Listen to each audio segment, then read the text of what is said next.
The American landscape is vast and varied, filled with stories whispered on the wind. Ghost towns in America are abandoned or near-abandoned settlements that were once thriving but are now deserted, often due to changes in industry, natural disasters, or the depletion of resources. Some of the most compelling tales are etched in the hushed stillness of forgotten places. Many ghost towns in the U.S. have fascinating histories, particularly from the Gold Rush era and the rapid expansion of the railroad in the 19th and early 20th centuries. These ghost towns, scattered across the country, are testaments to dreams pursued and lives once lived. They stand as silent sentinels, echoing memories of a bygone era. Open-air museums of American history, each weathered building holds a story. They speak of boom times and busts, of fortunes made and lost. The silence is a symphony of whispers from the past. From the Midwest to the rugged mountains, each ghost town has a unique tale. Born in the gold rush, their streets once teemed with prospectors. Others sprang up along railroads only to wither when bypassed. Some owe their existence to natural resources, mirroring their decline. These stories are integral threads in the tapestry of American history. They speak of westward expansion, industrial ambition, and the balance between boom and bust. Reminders of the fleeting nature of prosperity and the enduring power of the past. Here are some notable ones.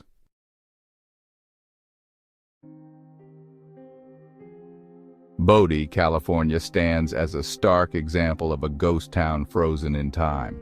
Once a bustling gold mining town, its streets thronged with miners and fortune seekers. The discovery of gold in the late 1870s transformed this remote outpost into a boomtown.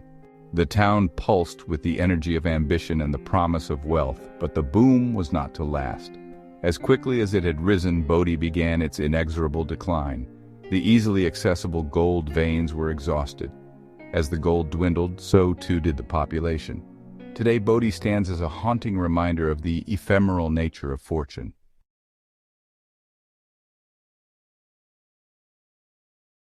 Despite the air of sadness, there is an undeniable allure to ghost towns. Their silence offers a respite from modern life. Walking in the footsteps of those before us ignites our curiosity. Ghost towns have become unlikely tourist destinations. For some, it's the thrill of exploring the unknown. For others, it's a chance to connect with history. There is a certain melancholy beauty in these forgotten places. The weathered wood and rusted metal speak to the passage of time.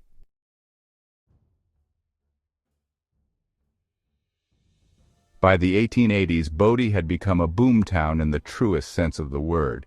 Its population exploded, fueled by miners, merchants, and dreamers, all drawn to gold. The hills echoed with the clang of picks, the rumble of ore carts, and shouts in many languages. The main street teemed with life. Saloons, dance halls, and gambling dens sprang up overnight. The air crackled with hope, greed, and desperation. Life in Bodie was harsh and exciting. Winters were brutal, with freezing temperatures and heavy snow. Disease was rampant, and law enforcement was overwhelmed. Yet the people of Bodie persevered. They built churches, schools, and businesses, forming families amidst the chaos.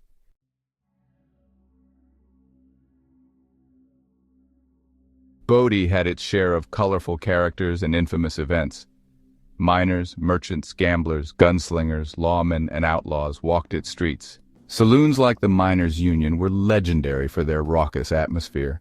Gunfights erupted when tempers flared and whiskey flowed. One enduring legend is Lottie Hinkey, the Shakespeare lady. She dreamed of opening a grand theater in Bodie, but her theater burned down before it could open. Bodie is filled with stories of fortunes won and lost. These stories add a layer of human drama to Bodie's history. As years passed, the shadows grew longer in Bodie. The gold veins dwindled and the boom began to fade.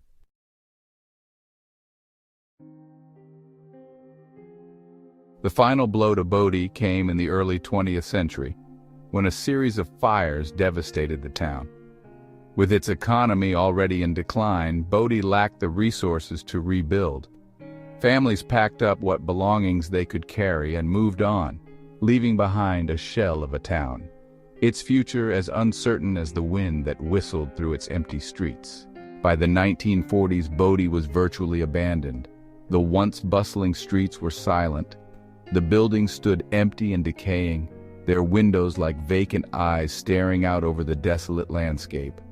The town that had once pulsated with life had become a ghost town, its story reduced to whispers on the wind. But even in its abandonment, Bodie held a strange allure. People were drawn to its eerie beauty, to the sense of history that permeated its decaying structures. Recognizing the town's historical significance, the state of California took steps to preserve what remained.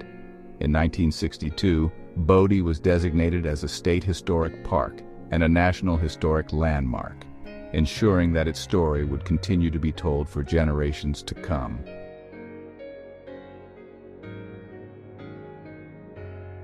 Bodie stands as a testament to the boom and bust cycles of the American West.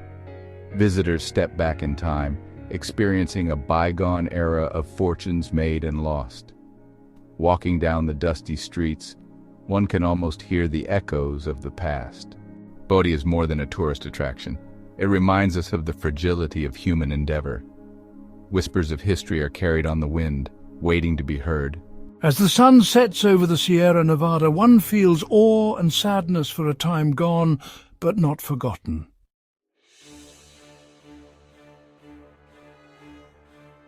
Centralia, Pennsylvania, fell victim to a disaster both insidious and relentless. This once thriving coal mining town became synonymous with a fire that refused to be extinguished. Centralia is a stark reminder that nature holds the power to reshape human destinies. Centralia's narrative begins like many other coal towns across America. Founded in the mid-19th century, it attracted waves of immigrants seeking work. The town grew alongside the coal industry, its streets bustling with life. Schools, churches, and businesses flourished, embodying the hopes and dreams of generations. However, beneath the surface, a silent threat was brewing.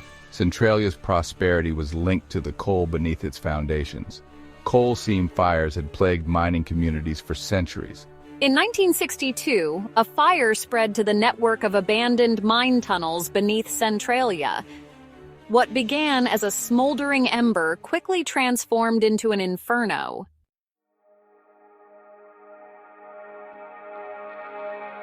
As the underground fire raged on, Centralia's landscape transformed into an eerie spectacle. Noxious smoke and gases seeped from cracks, carrying the stench of sulfur. The air grew thick with pollutants, posing significant health risks. The ground became unstable, prone to sudden collapses and sinkholes. Homes began to tilt, their foundations compromised by the shifting earth. The town's facade crumbled along with its physical integrity. The situation garnered national attention as officials grappled with containing the fire. Millions were spent on mitigation efforts, but the fire resisted all attempts. Fueled by vast coal reserves, the fire seemed determined to burn for decades. By the 1980s, the federal government declared Centralia a disaster area. Residents were offered buyouts and assistance in relocating. The painful decision to leave weighed heavily on the community.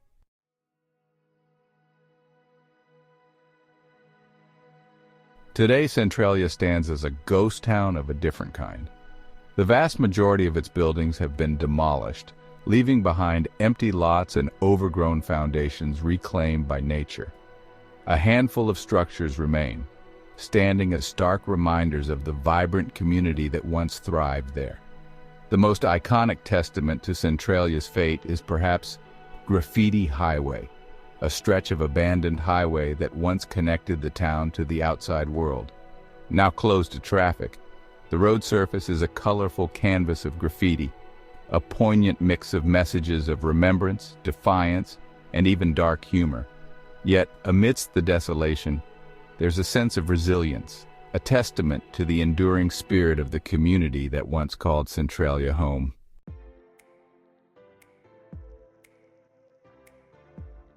Emerging from the desolate beauty of the Nevada desert, Rhyolite's story is a classic tale of boom and bust, a microcosm of the American West's tumultuous relationship with fortune and fate.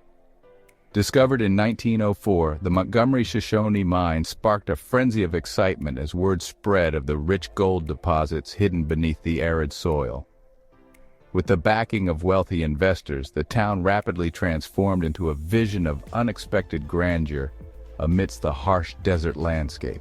Streets were laid out, wooden structures gave way to brick buildings, and modern amenities, almost unheard of in such remote outposts, began to appear.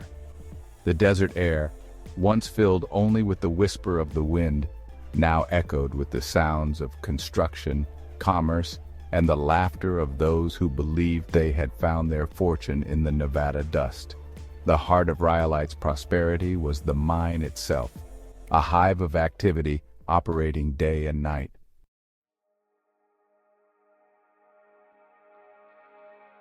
However, the gold that had fueled Rhyolite's meteoric rise proved to be as fickle as the desert winds. By 1908, just 4 years after its founding, the richest veins of ore began to dwindle. The Montgomery-Shoshone mine, no longer able to operate at a profit, finally closed its doors in 1911, delivering a devastating blow to the town that had staked its existence on the promise of gold. By 1920, barely a decade and a half after its founding, Rhyolite was all but deserted. The dream of a thriving desert metropolis had evaporated like a mirage, leaving behind a scattering of abandoned buildings and the ghosts of fortunes lost and dreams unfulfilled.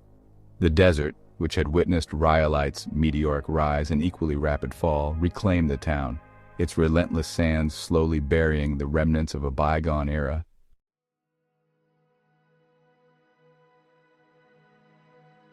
Today, Rhyolite stands as a haunting testament to the boom and bust cycles of the American West. The desert has eroded the town's structures, leaving skeletal remains of buildings that once pulsed with life. The ruins of the 3-story bank building, the shell of the cook bank and store, and the haunting presence of the bottle house serve as stark reminders of the town's fleeting prosperity. Walking down the deserted streets, one can almost hear the echoes of the past. Amidst the ruins there is a sense of peace, a quiet dignity in the way the town is surrendered to the desert.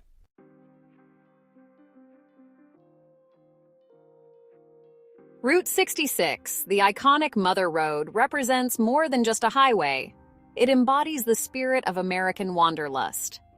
Born in the Dust Bowl era, Route 66 became a lifeline for those seeking a fresh start. As travelers opted for faster routes, businesses on Route 66 began to struggle.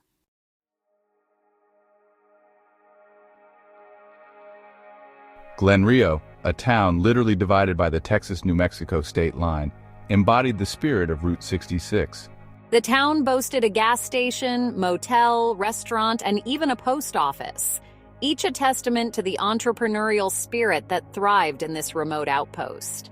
The rhythm of life in Glen Rio was dictated by the steady hum of engines and the rumble of trucks carrying goods along Route 66. Others, seeking a night's rest before continuing their westward trek, would find refuge in the modest rooms of the State Line Motel, its neon vacancy sign a beacon in the vast darkness of the desert night. The completion of Interstate 40 in the early 1970s, however, spelled the beginning of the end for Glen Rio and countless other towns like it. The new interstate, offering a faster and more direct route across the Southwest, bypassed Glen Rio entirely, diverting the flow of traffic and leaving the town stranded on a forgotten stretch of the Mother Road.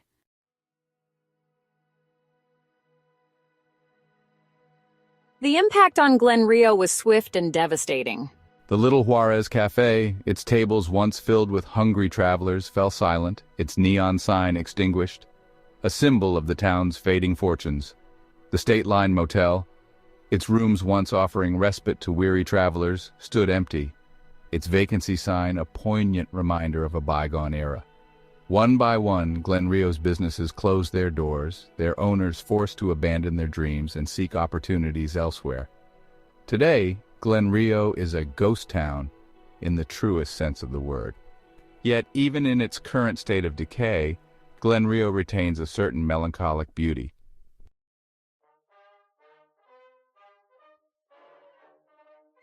Tombstone, Arizona. The name itself evokes images of dusty streets, gunfights at high noon, and legendary lawmen like Wyatt Earp and Doc Holliday. Unlike many ghost towns that owe their existence to a single industry, Tombstone's story is woven from multiple threads: silver mining, frontier justice, and a cast of characters that seem almost too outlandish to be real. Founded in 1879 by prospector Ed Schieffelin, who was warned that all he'd find in the area was his own tombstone, the town quickly blossomed into a boomtown as silver ore was discovered in abundance beneath the harsh desert soil. The discovery of silver transformed Tombstone from a remote outpost into a bustling center of activity.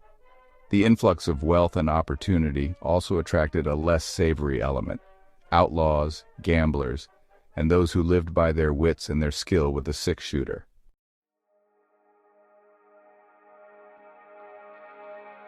The gunfight at the OK Corral, a 30-second shootout on October 26, 1881, cemented Tombstone's place in Wild West legend. Sparked by a feud between the Earp faction and the Cowboys, it left 3 men dead and symbolized frontier lawlessness. The brief but brutal gunfight cast a long shadow over Tombstone's history. It marked a turning point, leading to a period of decline. Fires, declining silver prices, and mine flooding eroded the town's economic base. By the early 1900s, the population dwindled to a few hundred. Businesses closed, homes stood empty, and the streets fell silent. Tombstone refused to fade entirely into the desert dust. Its legendary past now attracts tourists eager for a taste of the Wild West. Today, Tombstone thrives as a living ghost town. Its historic buildings house gift shops, saloons, and museums. Tourists capture images of reenactors, walking the same streets as Wyatt Earp and Doc Holliday.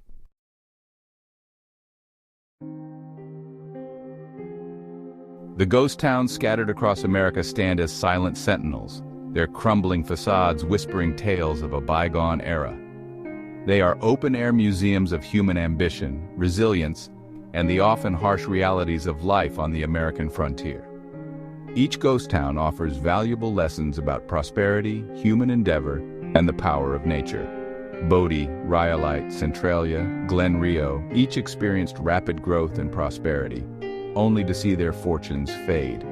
These towns also stand as a testament to the power of nature to shape human destinies.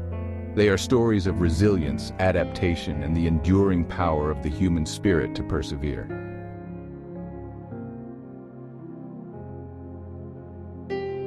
Despite the melancholy, there's an undeniable allure to ghost towns, drawing visitors from all walks of life. Their silence captivates us, offering a respite from modern chaos. It's the tangible connection to the past, walking in the footsteps of those before us. Ghost towns have become tourist destinations, drawing those seeking adventure or solitude. They offer a glimpse into a vanished world, where life was simpler and communities were forged. For some, it's like stepping onto a movie set, immersing in the Wild West ambiance. For others, it's a time for reflection on the ephemeral nature of human endeavor. Ghost towns transport us to another time, connecting us to the dreams and struggles of the past.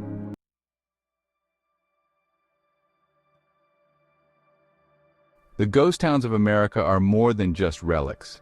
They are integral threads in the rich tapestry of American history. They remind us that the pursuit of dreams and the desire for a better life are timeless aspirations. As we stand amidst the ruins, we are reminded that nothing lasts forever. And as the wind whispers through the empty streets, we are left with a profound sense of wonder at the enduring power of history.